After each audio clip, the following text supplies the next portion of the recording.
রাধে রাধে বন্ধুরা, আজ করেছি গাজর দিয়ে পাটিসাপটা। দেখো কেমন জালি জালি হয়েছে। একটা গাজর গ্রেট করে জল দিয়ে, অল্প জল দিয়ে চটকে রেখে দিয়েছি 2 ঘন্টা। এদিকে নারকেলের পুরটা আমি করে নিলাম। পাটালি গুড় দিয়ে পুরটা করব, তাহলে সেন্টটাও খুব ভালো হয় আর খেতেও খুব টেস্ট হয়। এরপর আমি গাজরটাকে ভালো করে চটকে রসটা ছেঁকে নেব। দেখো কি সুন্দর অরেঞ্জ কালার হয়েছে।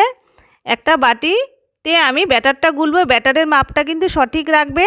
1 বাটি আমি দিয়েছি ছোট কাচের বাটির আতপ চালের গুঁড়ো, আর তার হাফ বাটি দিয়েছি ময়দা। এভাবে করলে কিন্তু পাটিসাপটাটা খুব সুন্দর উঠবে।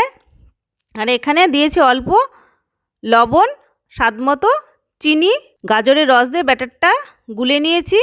কড়াতে তেল ব্রাশ করে 1 হাতা ব্যাটার দিয়ে এভাবে গোল করে নিয়ে নারকেলের পুরটা লম্বালম্বি দিয়ে রোলের শেপে আমি পাটিসাপটা পিঠিটা তৈরি করে নিলাম। দেখো কি সুন্দর হয়েছে। তোমাদের কেমন লাগলো কমেন্টে জানিও। আর এভাবেও তোমরা বাড়িতে করো। লাইক করো, চ্যানেলটি সাবস্ক্রাইব করো।